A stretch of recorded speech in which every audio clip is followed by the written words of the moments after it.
In 58 BCE, Gaul was a fractured land of hundreds of warring tribes. A place of dark forests, fierce warriors, and powerful druids. To Rome, it was a volatile and dangerous frontier. 8 years later, it would be a Roman province. Conquered, pacified, and forever changed by the ambition of one man, Gaius Julius Caesar.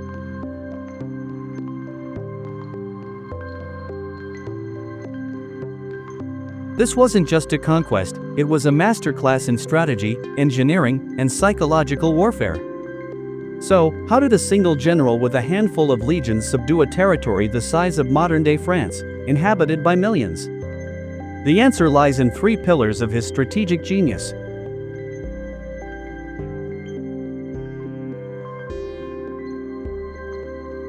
Caesar's first and most devastating weapon wasn't the sword, it was the calendar. His signature tactic was Celeritas, speed. He moved his legions at a pace that his enemies considered impossible, often marching 25 miles a day through brutal terrain. In his first campaign against the Helvetii, he covered the distance from Rome to Geneva in just 8 days, crushing a Gallic army before they even knew he was a threat. He consistently appeared where he was least expected, turning defensive situations into sudden, shocking offenses.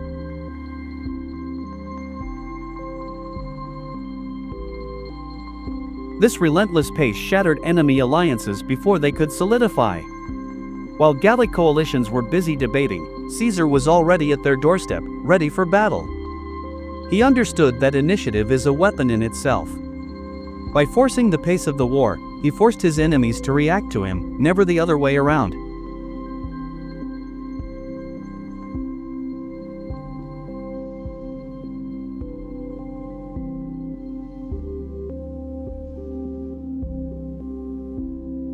While Gallic warriors were masters of the ambush and the charge, Caesar's legions were masters of the landscape itself. His second pillar was military engineering on an unprecedented scale.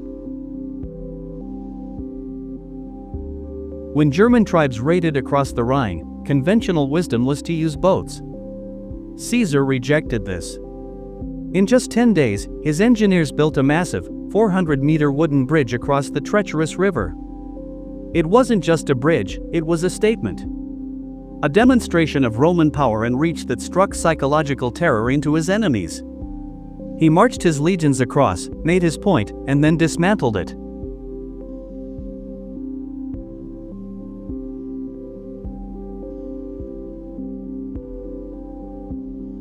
Caesar turned sieges into an industrial process. While Gauls relied on high walls and fierce spirit, Caesar's legions brought a toolkit of mechanized death. Ballistae that could hurl boulder-sized rocks, siege towers that rose higher than the defenders' walls, and disciplined engineers who could change the course of rivers to starve a city out.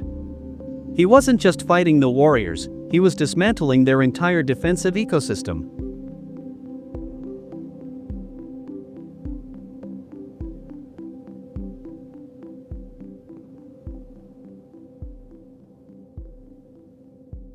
Caesar's final pillar was his mastery of the human mind, both his own men's and his enemies. He was a brilliant psychologist and propagandist. He knew the name of every centurion and shared the same hardships as his men, sleeping on the ground, eating the same rations. This bred a fanatical loyalty. Against the Gauls, he perfected the art of dividiti impera, divide and rule.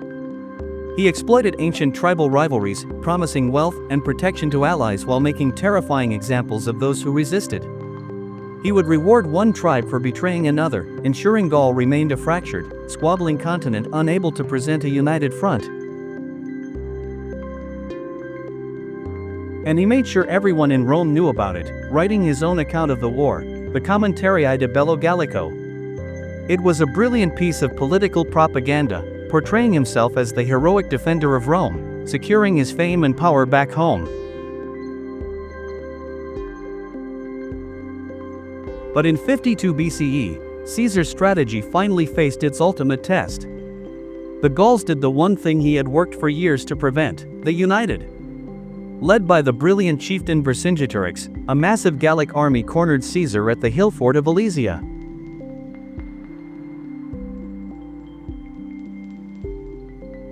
Caesar was outnumbered. His enemy was inside an impregnable fortress. A conventional general would have retreated. Caesar did the unthinkable. He laid siege to the fortress. 36345. He built an 11-mile ring of fortifications around Alesia to starve them out. But then, the ultimate nightmare, a Gallic relief army, 250,000 strong, arrived to attack Caesar from the rear. Caesar was now the one under siege. He was trapped between two enormous enemy armies.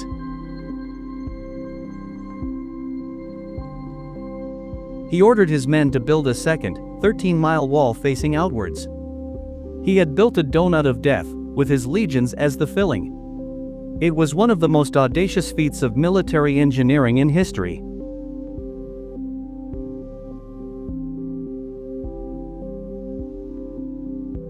The final battle was apocalyptic. Caesar's men, fighting back-to-back, were attacked from both sides simultaneously. In the desperate climax, Caesar himself led a final, decisive cavalry charge, smashing the Gallic relief force. Seeing their rescue army broken, the spirit of the defenders in Alesia shattered. Vercingetorix surrendered. Alesia was the death blow to Gallic independence. Caesar had won. Through relentless speed, revolutionary engineering, and a profound understanding of the human psyche, Julius Caesar didn't just defeat Gaul's armies, he systematically dismantled its ability to wage war. He transformed a patchwork of tribes into a Roman territory that would shape the future of Europe.